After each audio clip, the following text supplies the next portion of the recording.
শুভ সকাল। আউযুবিল্লাহি মিনাশ শাইতানির রাজিম। বিসমিল্লাহির রহমানির রহিম। সূরা আল আহজাব, আয়াত 24। যাতে আল্লাহ ওয়াদার প্রতি সত্যবাদীদেরকে তাদের সত্যবাদিতা পুরস্কার দেন আর মুনাফিকদের ইচ্ছে করলে শাস্তি দেন, অথবা তাদেরকে ক্ষমা করেন। আল্লাহ পরম ক্ষমাশীল, পরম দয়ালু। আর আল্লাহ কাফেরদের তাদের রাগের অবস্থাতে ফিরিয়ে দিলেন, তারা কোনো কল্যাণ লাভ করতে পারেনি।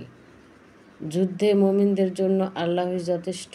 আল্লাহ সর্বশক্তিমান, মহাপরাক্রমশালী। আর গ্রন্থধারীদের মধ্যে হতে যারা তাদেরকে অর্থাৎ সম্মিলিত কাফের বাহিনীকে সাহায্য করেছিল, তাদেরকে তিনি তাদের দুর্গ হতে নামিয়ে দিলেন এবং তাদের অন্তরে ভীতি নিক্ষেপ করলেন। তাদের কর্তব্যকে তোমরা হত্যা করলে আর কর্তব্যকে করলে বন্দী, আর তিনি তোমাদেরকে উত্তরাধিকারী করে দিলেন তাদের ভূমি, তাদের ঘরবাড়ির আর তাদের ধন সম্পদের, আর এমন এক ভূখণ্ডের যেখানে তোমরা এখনও অভিযানই পরিচালনা করনি। আল্লাহ সব বিষয়ে ক্ষমতাবান।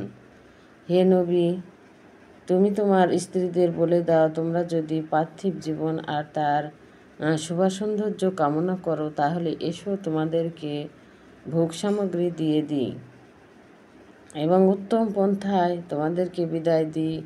আর তোমরা যদি আল্লাহ, তার রসুল ও পরকালে গৃহ কামনা করো, তবে তোমাদের মধ্যে যারা সৎকর্মশীল তাদের জন্য আল্লাহ মহাপুরস্কার প্রস্তুত করে রেখেছেন।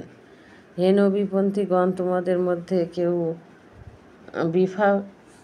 বিফাহী শাস্তির তোমাদের মধ্যে প্রকাশ্য অশ্লীল কাজ করলে তাকে দ্বিগুণ শাস্তি দেওয়া হবে, আর আল্লাহর জন্য এটা সহজ। তোমাদের মধ্যে যে কেউ আল্লাহ ও তার রাসূলের অনুগত হবে আর সৎ কাজ করবে, আমি তাকে 2 বার পুরস্কার দেব, আর তার জন্য আমি সম্মানজনক রিজিক প্রস্তুত রেখেছি। হে নবীপন্থীগণ, তোমরা অন্য নারীদের মতো নও। তোমরা যদি আল্লাহকে ভয় করো, তাহলে পরপুরুষের সঙ্গে আকর্ষণীয় ভক্তিকে কথা বলো না, যাতে যার অন্তরে ব্যাধি আছে যে প্রলুব্ধ হয়। তোমরা সঙ্গত কথা বলবে আর তোমরা নিজেদের গৃহে অবস্থান করো। প্রাচীন অজ্ঞতার যুগের মদ যুগ জলসানো প্রদর্শনী করে বেরিও না। আর তোমরা নামাজ প্রতিষ্ঠা করো, যাকাত প্রদান করো এবং আল্লাহ ও তার রসুলের আনুগত্য করো। হে নবীর পরিবার, আল্লাহ কেবল চান তোমাদের থেকে অপবিত্রতা দূর করতে এবং তোমাদের পবিত্র লিঙ্কন করতে। তোমাদের গৃহে আল্লাহর আয়াত ও হিকমত থেকে যা পাঠ করা হয় তার চর্চা করো।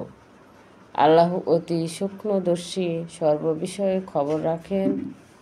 মুসলিম পুরুষ ও মুসলিম নারী, মুমিনগণ পুরুষ ও মুমিন নারী, অনুগত পুরুষ ও আনুগত নারী, সত্যনিষ্ঠ পুরুষ ও সত্যানিষ্ঠা নারী, ধৈর্যশীল পুরুষ